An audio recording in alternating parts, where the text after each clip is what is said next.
I'm here with Professor Warren Piette, who is Chair of Dermatology at Cook County, and has just given us a fantastically helpful lecture demystifying some of the sort of diagnostic pearls, if you like, of understanding purpura and vasculitis and vasculopathies, which is often quite a confusing thing for us clinicians, I think. And could you perhaps just give us a little recapitulation of some of the sort of key things which help you make the diagnosis in terms of the examination?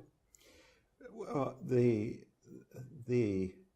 approach at the bedside, I think, is to try and separate as quickly as possible what you're seeing into either simple hemorrhage, vessel-directed inflammation, or clotting within the small vessels in the skin.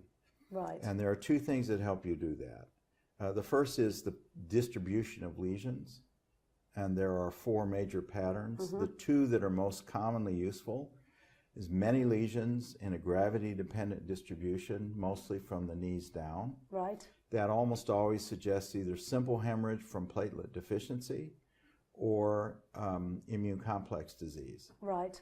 The other pattern is a few lesions scattered randomly, and that is usually an ANCA-associated vasculitis or occlusion of some sort. Right.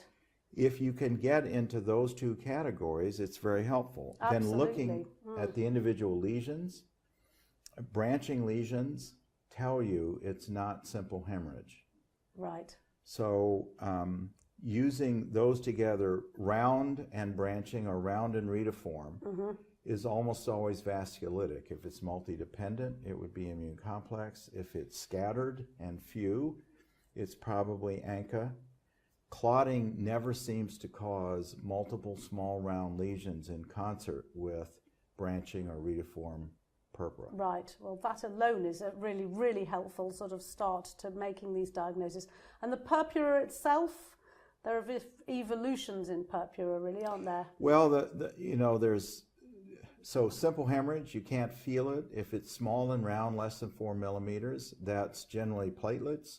A pressure phenomenon like a Valsalva maneuver, occasionally platelet function.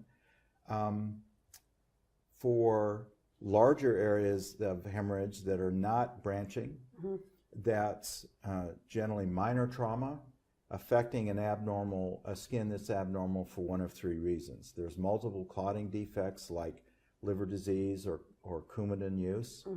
There's a problem with platelet function, aspirin, renal disease, various things that affect platelet function, or there's a problem with the support of vessels in the skin, sun damage, scurvy, a variety of things.